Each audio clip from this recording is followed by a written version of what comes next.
Hello বন্ধুরা, সবার কি অবস্থা? আমার অবস্থা তো খুব ভালো। তো দেখো, আমি সকাল সকাল রেডি সেডি হয়ে চলে এসেছি আমাদের বেথরি স্টেশনে। ট্রেন ঢুকে পড়েছে। আমি কিন্তু এই প্রথমবার যাচ্ছি কলকাতা রিজার্ভেশন করে। তো দেখো, ট্রেনে বসে পড়েছি। আমি হঠাৎ কেন কলকাতা যাচ্ছি তোমরা হয়তো অনেকেই ভাবছো।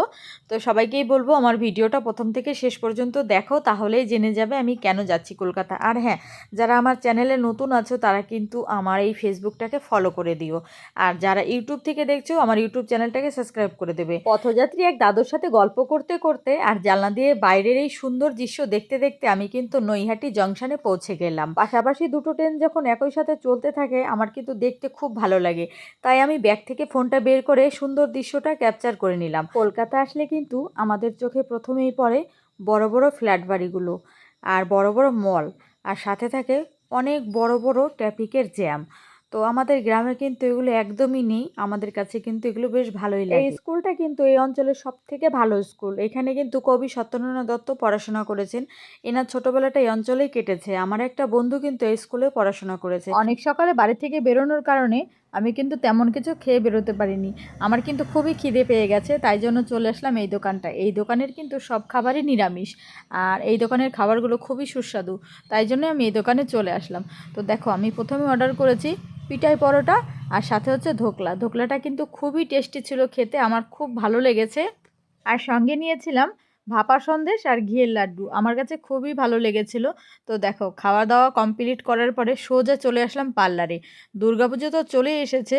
তো দেখো, দুর্গাপুজো কিন্তু আমাদের বাঙালিদের কাছে সব থেকে বড় উৎসব। নিজেকে একটু ঘষে মেজে সুন্দর করার জন্য কিন্তু আমি পার্লারে এসেছি। তো দেখো, আমার চুলগুলো খুবই রুক্ষ হয়ে গেছিলো, সেই জন্য প্রথমেই আমার চুলটাকে ভালো করে ওয়াশ করে নিল। তারপরে হেয়ার ড্রায়ার দিয়ে চুলটাকে ড্রাই করে আজ আমি এখান থেকে চুলের স্মুথনিং করব। তো দেখো, প্রথমেই কিন্তু ক্রিম বের করে নিয়েছে। তো প্রথম ট্রিটমেন্ট হিসাবে কিন্তু আমাকে চুলে টেনে টেনে এইভাবে দাদাভাইটা ক্রিমটা লাগিয়ে দিচ্ছে। আর হ্যাঁ, এই পার্লারটা কিন্তু দাদাভাইটার, আর দাদাভাইটা কিন্তু খুব যত্ন সহকারে কাজ করে। তোমরা যদি কেউ দাদাভাইয়ের ঠিকানাটা জানতে চাও তাহলে আমাকে কমেন্ট করবে, তাহলে অবশ্যই আমি কমেন্টে তোমাদের জানিয়ে দেব। আর এই দিদিভাইটাও কিন্তু দাদাভাইটার ওয়াইফ। তো ওনারা দুইজনে এত ভালো আর এত ভালোভাবে কাজ করে, আমার খুবই ভালো লাগে। সেজন্য কিন্তু আমি এখানে বারে বারে আসি। ক্রিম লাগানো হয়ে গেছে দেখো চুলে। এবার আমাকে ধৈর্যের পরীক্ষা দিতে হবে, কারণ আমাকে ৪৫ মিনিট বসে থাকতে হবে। আর হ্যাঁ, এই পার্লারের দিদিভাইটা এত ভালো গল্প করে, কোথা দিয়ে যে ৪৫ মিনিট চলে গেল আমি বুঝতেই পারলাম না। আর সাথে তো আমার বন্ধু ছিলই। তো দেখো, চুলটাকে আবারও ওয়াশ করে নিল। এবার হেয়ার ড্রায়ার দিয়ে চুলটাকে শুকিয়ে নিচ্ছে। শুকানোর পরে কিন্তু চুলটা অনেক বেটার হয়ে গেছে আগের থেকে। তবে এখানেই কিন্তু শেষ নয়, আরও অনেক ট্রিটমেন্ট বাকি আছে। তো দেখো, চুলটাকে আবারও ভালো করে স্ট্রেটনার দিয়ে স্ট্রেট করে নিচ্ছে। তো স্ট্রেট করার পরে কিন্তু চুলটা অনেক শাইনিং হয়ে গেছে। তো আরও অনেক প্রসেস বাকি আছে। চলো, আমার এই স্মুথনিং করার জন্য দাদাভাইটা কি কি প্রোডাক্ট ব্যবহার করেছে সেটা দাদাভাইটা বলে দিচ্ছে। চলো তোমরা শুনে নাও। প্রথমে এই ক্রিমটা লাগালাম আমরা। লাগালে কি হবে, তোমার চুলে যেটা ফার্স্ট ফার্স্ট কি আমাদের স্কচ কাপ, যেটা সবচেয়ে বেস্ট প্রোডাক্ট, ঠিক আছে? এটা পুরো স্ট্রেটিং এ মানে বেস্ট প্রোডাক্ট বলতে এটাই, এর উপরে নেই, ঠিক আছে? এমনি লোরিয়াল ম্যাট্রিক্সও ভালো, তার চেয়ে বেটার হচ্ছে তোমার স্কচ কাপ।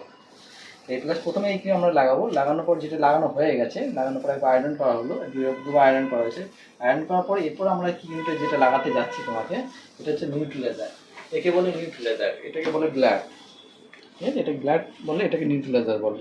এবার আমরা সেকেন্ড প্রসেস আমরা নিউট্রিলাইজার যাবো। এটা কী করবে, তোমার চুলটাকে নিউট্রিলাইজারে চুলটাকে স্ট্রেট করে এটা ধরে রাখবে, ঠিক আছে? এরপর থেকে আবার আরেকটা ক্রিম করবে, তখন ময়েশ্চারাইজারের কাজ করবে, ঠিক আছে? দেখো, আবারও ক্রিম লাগিয়ে দিয়েছে। এটা কিন্তু খুবই টাফ ছিল আমার কাছে, কারণ ১৫ মিনিট ঘাটটাকে স্ট্রেট করে বসে থাকতে হয়েছিল। তোমরা তো অনেকেই জানো, স্মুথিং করতে গেলে ৪ থেকে ৪.৫ ঘন্টা সময় লাগে। এই দিদিভাইটা কিন্তু আমার সাথে এত গল্প করেছে, টাইমটা খুব তাড়াতাড়ি কেটে গেছে, মনে হয়নি, একটু বোরিং ফিল হয়নি। আর সবথেকে বড় কথা, আমার বন্ধু ছিল, ও কম গল্প করতে পারে না, সেজন্য আরও সময়টা কোথা দিয়ে চলে গেছে বুঝতে পারিনি। একটা কথা না বললেই নয়, আমার বন্ধু ধৈর্য ধরে বসেছিল, এটাই অনেক, মানে এটাই কয়জনে করতে পারে। তো যাই হোক, ওকে আর থ্যাংক ইউ বলে ছোট করব না। আমার দেখো চুলের এটা ফাইনাল লুক। কেমন লাগছে সবাই কিন্তু অবশ্যই কমেন্ট করে জানাবে। আর হ্যাঁ, ৪ দিন পরে আমাকে আবারও আসতে হবে কেরাটিন স্পা করতে আর চুলটাকে ওয়াশ করতে। তো ৪ দিন পরে যেই ভিডিওটা আসবে তোমরা কিন্তু অবশ্যই দেখবে।